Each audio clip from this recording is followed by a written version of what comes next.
सर्वधर्मीय समाज बांधवांची श्रद्धा तसेच एकतेचे प्रतीक असलेल्या ऐतिहासिक खर्डा नगर येथील कानिफनाथ बाबांची 3 दिवसाची यात्रा शांततेत व उत्साहात पार पडली आहे। यावेळी यात्रेत हजारो भाविक भक्तांनी हजेरी लावली आहे। श्री कानिफनाथ बाबांचे दर्शन घेतलंय। होळी पौर्णिमेच्या सुरुवातीला होणारी खर्डाची यात्रा ही संपूर्ण महाराष्ट्र राज्यात परिचित आहे। राज्यभरातून भाविक भक्त या यात्रेचा मनसोक्त आनंद घेण्यासाठी कानिफनाथांच्या प्रांगणात एकत्रित येत असतात। ही यात्रा शांततेत व सुरळीत पार पाडण्यासाठी खर्डा पोलीस ठाण्याचे कर्तव्यदक्ष सहाय्यक पोलीस निरीक्षक उज्ज्वल सिंग राजपूत साहेब यांच्या मार्गदर्शनाखाली विशेष दक्षता घेण्यात आली आहे। ऐतिहासिक खर्डा येथील यात्रा शांततेत व उत्साहात पार पाडण्यासाठी खर्डा पोलिसांनी महत्त्वपूर्ण जबाबदारी पार पाडल्याबद्दल शिवसेनेच्या शिंदे गटाकडून खर्डा पोलिसांचा विशेष सन्मान करण्यात आला।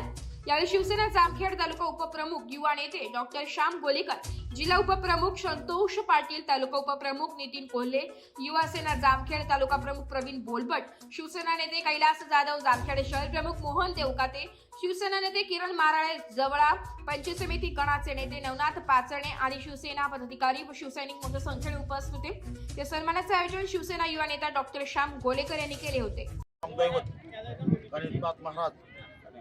आणि या बादशाह यांच्या यात्रेनिमित्त मी दादासाहेब मोरे खर्डा यांच्यातर्फे सर्व भाविकांना हार्दिक मनपूर्वक शुभेच्छा देतो। आणि आमचा मोरे परिवार हे काठीचा मानकरी आहे। हे साल म्हणजे 200 वर्षाची परंपरा आहे। त्या परंपरेनुसार आम्ही ते कार्य पाडतो ते खेळीमेळीच्या वातावरणात। त्याच्यामुळं काय विषय म्हणजे भाषणाचा होत नाही। ते सर्वधर्मीय भावाने आम्ही ते यात्रा पार करतोय। नमस्कार।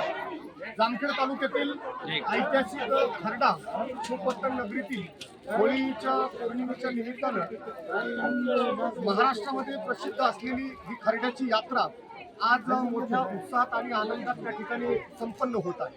खऱ्या अर्थानं कानिफनाथ बाबा या बादशाहची जी दर्गा या ठिकाणी आहे त्या बाबांना संपूर्ण राज्यातून भक्त मोठ्या संख्येने हजेरी लावतात। सर्व धर्मीय समाज बांधवांची श्रद्धा आणि एकतेचं प्रतीक असलेली ही दर्गा आहे। गेल्या 100 वर्षापूर्वीपासून या यात्रेचं खूप चांगल्या पद्धतीनं गावकरी त्या ठिकाणी नियोजन करत असतात। माझ्यासोबत याच गावातील भूमिपुत्र प्रकाशजी गोलेकर आहेत। काय सांगाल आजच्या यात्रेच्या निमित्तानं तुम्ही देवदर्शनासाठी या ठिकाणी आले असता, काय सांगाल? यात्रेनिमित्त सगळ्या खर्डा परिसरातून अतिशय लांबून लोक येतात। आता हे जागृत देवस्थान आहे आणि आमचं खर्डाचं ग्राउंड जवळ आहे आणि होळीच्या दरवर्षी होळीच्या सणा दिवशी इथे यात्रा भरली जाते। महाराष्ट्रातूनच नव्हे तर इतर राज्यातूनही ते लोक येतात। आज 2 दिवस यात्रा चालते। आतापर्यंत यात्रा एकदम सुरळीत पार पडलेली आहे। इथून पण यात्रा सुरळीत पार पडली आणि उद्या पण यात्रा आहे। उद्या पण संध्याकाळी 10 वाजेपर्यंत 10 वाजेपर्यंत यात्रा आहे। अशी सुरळीत पार आणि आमच्या गावचे पोलीस निरीक्षक साहेब यांनी अतिशय चोख असा गर्दी, मंदिराची पायऱ्या आहेत, आहेत, सगळीकडे लाईन लावायला येते आणि होळी सणानिमित्त खर्ड्याच्या आमच्या यात्रेच्या निमित्त सर्व भाविकांना शुभेच्छा देतो आणि यानंतर याच नगरीतील भूमिपुत्र ज्येष्ठ मार्गदर्शक म्हणून ज्यांनी सामाजिक चळवळीमध्ये प्रामाणिक असं काम केलेलं आहे असे आमचे शकुलभाई शेख आहेत। काय सांगाल आजच्या यात्रेच्या निमित्ताने तुम्ही दर्शनासाठी आले असता, काय संदेश लोकांना या ठिकाणी देतात?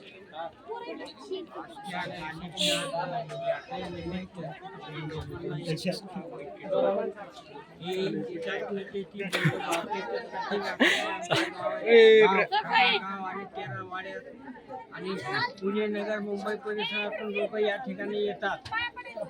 देवदर्शनासाठी आलेल्या लोकांचं सगळं या ठिकाणी व्यवस्थितपणे संरक्षण केलं जातं।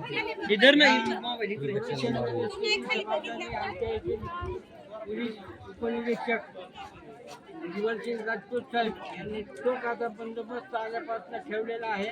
तसं या ठिकाणी चोरी मारीच्या घटना वगैरे काही घडत नाही, कारण पोलीस बंदोबस्त व्यवस्थित असतो. कारण सगळे भाविक आपल्या दर्शनासाठी या ठिकाणी आलेले असतात.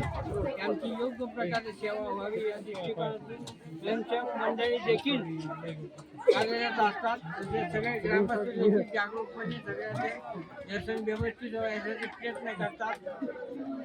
पहिल्यांदा म्हणजे 2 वर्षापूर्वी समजा या ठिकाणी 2 दिवसाची तीर्थयात्रा भरवण्याचं काम सुरू झालेलं आहे. या ठिकाणी काही सामाजिक कार्यकर्त्यांनी पहिल्या दिवशी ज्या अडचणी येतात त्या समजावून सांगून प्रशासनाने सहभाग करून 1 दिवसाची यात्रा ही 2 दिवसाची झालेली आहे, जेणेकरून कुठलाही भाविक भक्त दर्शनापासून अलिप्त राहू नये. या ठिकाणी प्रत्येक ठिकाणचे शहराचे खेडेपाड्याचे व्यापारी प्रत्येक धर्माचे आमच्या जसे मणी यात्रेमध्ये कुठल्या एका समाजाला विरोध केला, आम्ही या ठिकाणी त्यांना सांगतो की असं या ठिकाणी तुम्ही करू नका.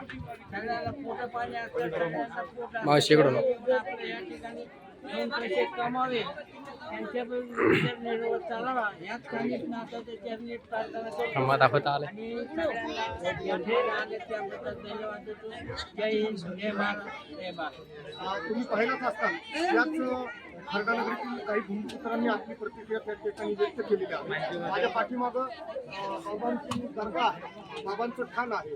सर्व हिंदू असो, मुस्लिम असो, बौद्ध असो, प्रत्येक जाती धर्मातील मोठ्या संख्येनं बांधव आणि महिला भगिनी त्या ठिकाणी दर्शनासाठी आतापासूनच रांगा त्यांच्या चालू आहे.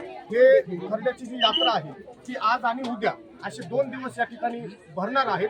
आणि मी माझ्या चॅनलच्या माध्यमातून तमाम जनतेस होळी पौर्णिमेच्या सर्वांना शुभेच्छा देतो आणि थांबतो. जय हिंद, जय महाराष्ट्र. एस मराठी न्यूजसाठी जिल्हा प्रतिनिधी रिजवान बागवान.